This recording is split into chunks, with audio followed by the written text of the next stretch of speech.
Right on. Give thanks and praise. We've come to the end, the final two cards of the major arcana and their corollaries to the final two movies of the Avengers series, Avengers 3 and Avengers 4.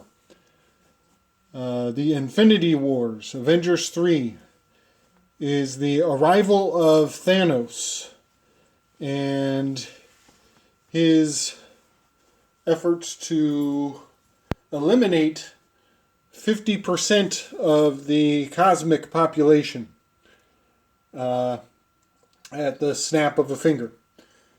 So the corresponding card for Avengers 3 Infinity Wars is the Devil card. It is the film that Thanos arrives on the scene. Thanos being the Devil card. When he wears his helmet, you can see horns appearing. I'm going to show you the card, and then I'll read you the description.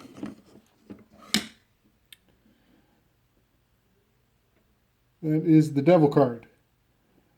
And you can see the pentagram on his forehead. You can see the two naked humans. They're generally shown in chains.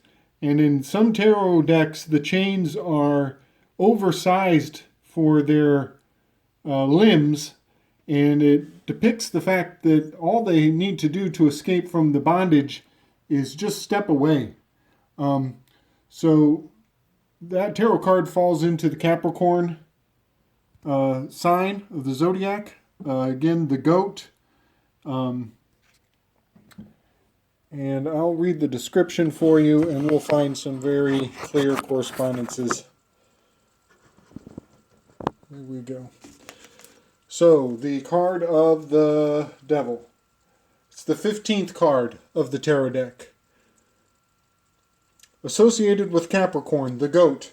The tethered couple looks away in misery under the devil's yoke, representing emotional, spiritual, or physical bondage.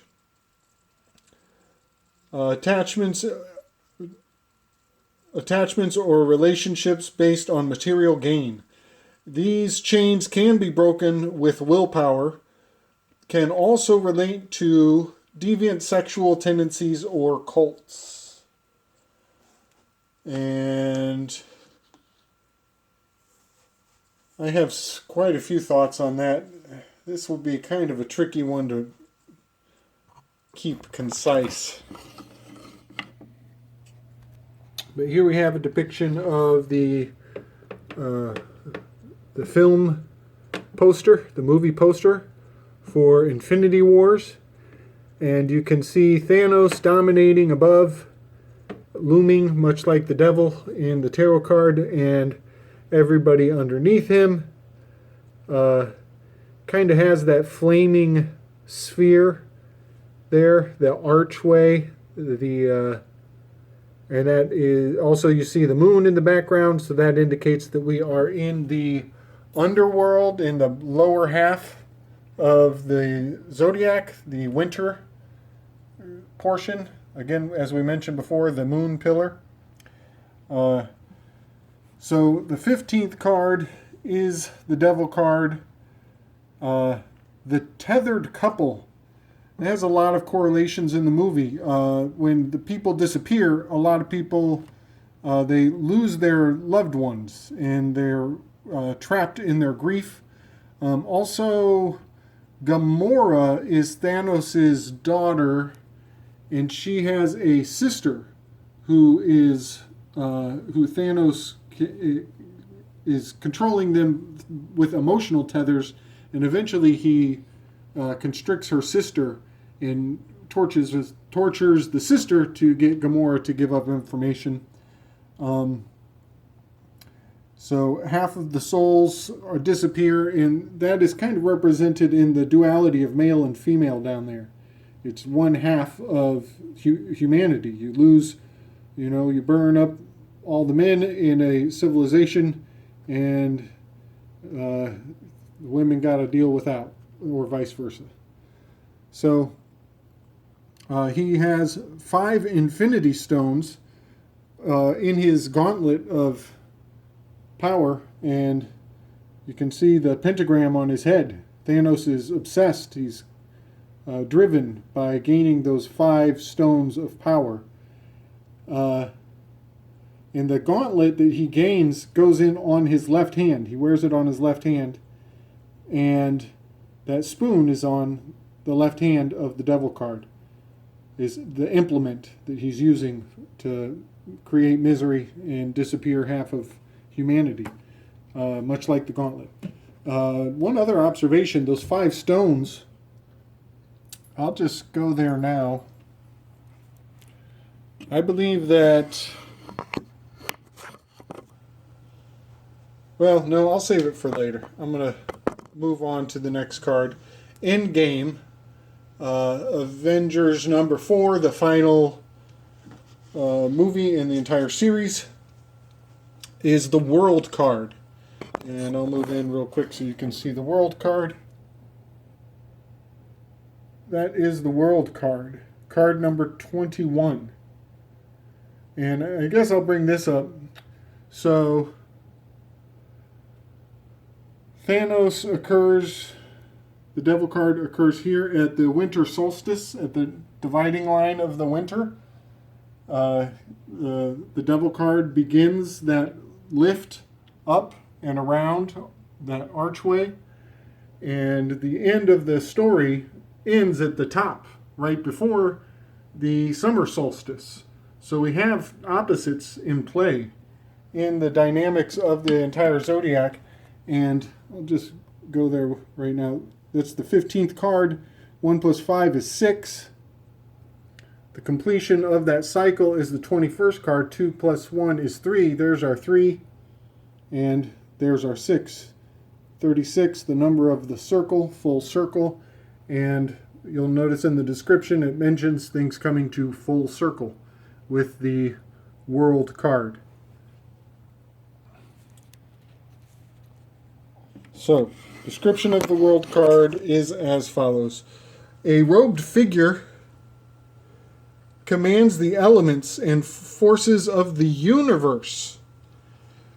This card represents the completion of life's cycle and mystical unity of the cosmos. The power of transcendence is within reach. Can attain worldly success and liberation through spiritual rebirth. So, again, we mentioned there, this circle represents the completion of life's, I said cycle, it's circle. Completion of life's circle and mystical unity with the cosmos. Very much speaking to the entire Infinity Stone dynamic through the story. Those elements of the cosmos, forces of the universe. So, real quick, let me show some more images from the series. The World card has, here, let me see.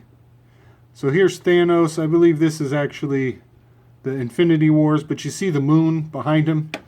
So the Devil card is down in that underworld at the winter solstice. So there's that confirmation of the silver pillar, which is Joachim.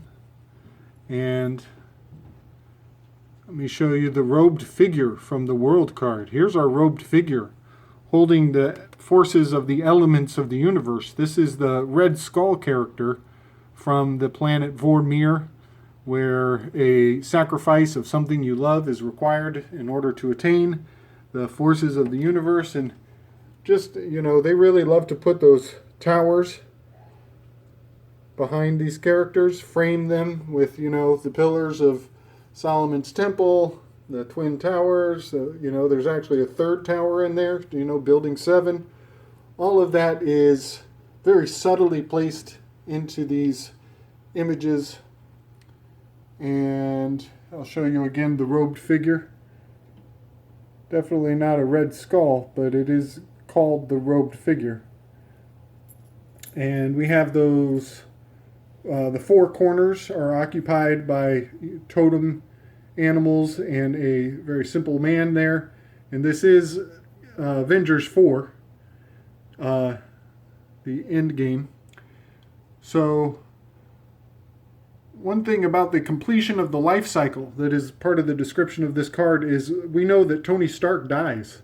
And it completes the life cycle. And, you know, he had to generate a reversal of time. He created basically a time machine to go backwards in time so they could do what they called the time heist. And when they came, so they went back in time, got the glove, set all the people free, and everybody came through from the other side where they were held for 5 years when Tony Stark time heist was completed. So this circle and the portal is all part of the theme of the story. I'm going to show you some portals. I'm pretty sure we all remember if we've seen the movie. But here's where the people, 50% of the world comes back for the big final battle. And that will definitely be part of the world card. I'm running out of time here, but I really want to show everybody some of the amazing math. So Avengers 3 came out on 5/4/18, 123rd day.